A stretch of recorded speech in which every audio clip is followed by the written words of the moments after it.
عاوز اسافر ودوني البحر، عاوز ابقى فريش، اروح اغير جو واشوف الفيش، عاوز اعوم في الميه، عاوز اعمل فيش، ودوني معلش.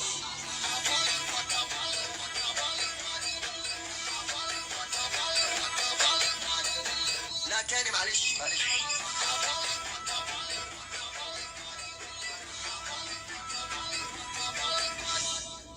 لقيت لكم سان بلوك في الصيف ما حصلش. ليه لك سان بلوك؟ قولوا لي اشمعنى ده الجميل اللي ما بين كل السان بلوكات؟ ده سبراي يا جماعه، هو بيحميكي من اي اشعه شمس تتخيليها، اي اشعه تيجي في بالك هيحميكي عادي، ما بيجيرش. ووتر بروف ضد الميه، يعني انت ممكن تنزلوا البول او البحر مش هيجير منكم.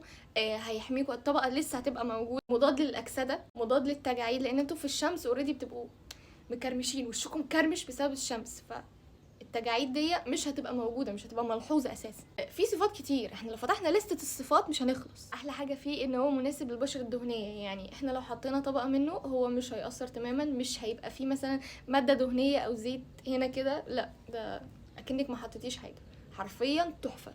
مناسب للبشره الحساسه، مش هيعمل لك اي حساسيه. مناسب للبشره اللي فيها التهابات، هيخفف من الالتهابات اساسا. فاصل اعلاني ونيجي نجربه. هو قوامه تحفه بصراحه يا جماعه. هو يعني قوامه شبه البادي لوشن، وحرفيا يعني بيمتص بسرعه، يعني هسيبه فتره كده، هسيبه هو عامل كده وهوريكم النتيجه. بصوا تلقائيا بيمتص، يعني حاجه تحفه بصراحه. بصوا الفرق بين الايد دي والايد دي، هنا ما حطيتش، هنا حطيت.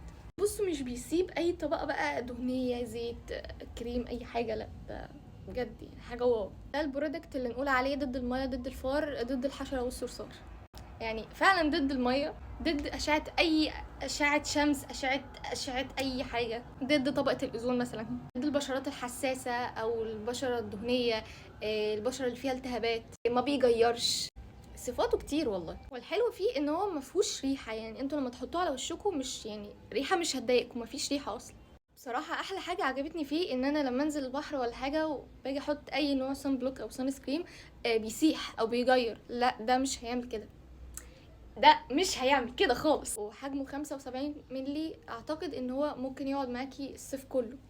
ليلاك بتعمل المستحيل.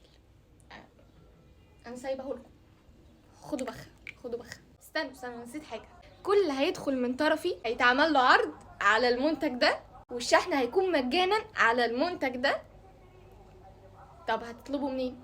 هسيب لكم البيج بتاعتهم اكيد. بس كده، باي.